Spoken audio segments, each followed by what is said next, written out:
Bom, deixa eu trazer uma atualização de uma notícia que acaba de chegar. Os advogados do ex-presidente Jair Bolsonaro apresentaram recurso contra a condenação de 27 anos e 3 meses de prisão imposta pelo Supremo. Caberá, então, aos ministros da primeira turma decidir se aceitam ou não o recurso. Esse tipo de pedido costuma ser analisado em sessão virtual, ainda sem data definida, Ana. Vale lembrar que as defesas também dos demais condenados, são 7, né, com o presidente Jair Bolsonaro, e tem até o dia de hoje, até o final desta segunda-feira, para encaminhar todos os recursos à primeira turma do Supremo Tribunal Federal, então, que vai se debruçar agora sobre essa nova fase, que é a fase recursal, né? Então, Paula, dentro do contexto Brasil para americanos, esse é um ponto que é muito difícil dos americanos entenderem aqui nos Estados Unidos, quando você explica tudo o que aconteceu no julgamento do presidente Bolsonaro.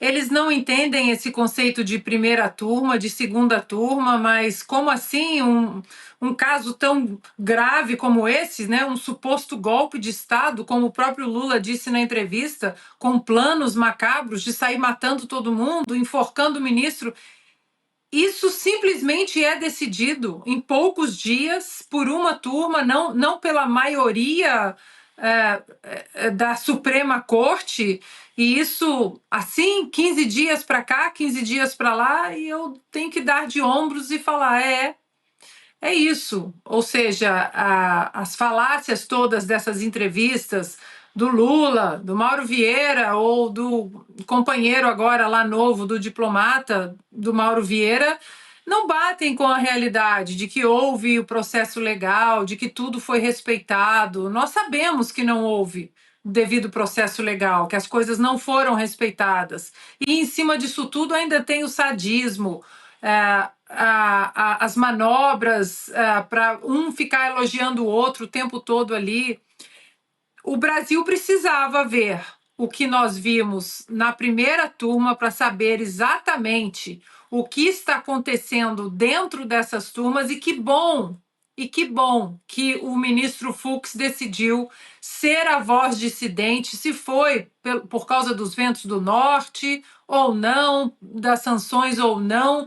Nós vamos abrir, né, essa portinha ali com um pouquinho de esperança, um pouco de luz, para tentar colocar o Brasil de volta na direção da única bússola jurídica, que é a Constituição. Piotr, rapidamente, agora uma questão mais formal, né? Claro, as defesas então estão apresentando, tem até o dia de hoje, para recorrer da sentença do acórdão que foi publicado na semana passada, mas quem vai avaliar, quem vai decidir são os próprios ministros da primeira turma, principalmente o relator, né? O ministro Alexandre de Moraes. Primeira vez que estamos mencionando o nome do ministro hoje neste programa. Bom, é um dia sim, outro também, né? Não tem como fugir do Supremo, mas vamos lá. É um recurso, obviamente, é uma questão regimental, tem-se esse direito. Agora, as defesas foram claríssimas, foram eloquentes em apontar todos os absurdos e irregularidades do processo. Vou citar apenas alguns aqui. Primeiramente, o foro inadequado. O presidente Bolsonaro é um ex-presidente, não deveria estar sendo julgado lá. A tese do golpe, da formação de quadrilha armada, nada daquilo se sustentava.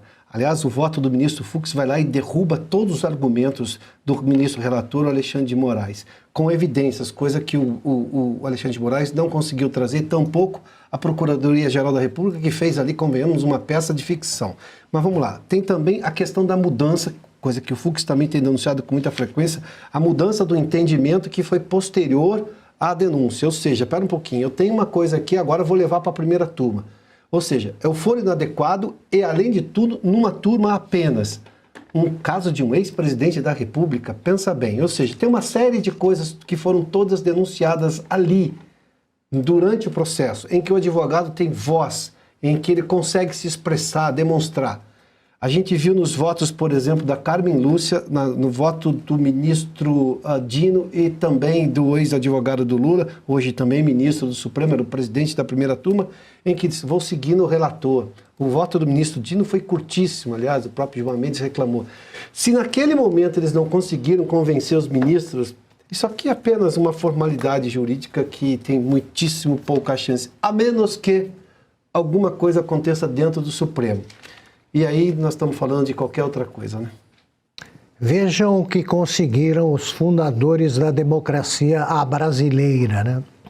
Em nome da democracia, eles resolveram o seguinte: 3 juízes, que não são juízes, são ministros indicados por um eleitor, que é o presidente da República, e aprovados no chá de senhoras, que é a sabatina do Senado.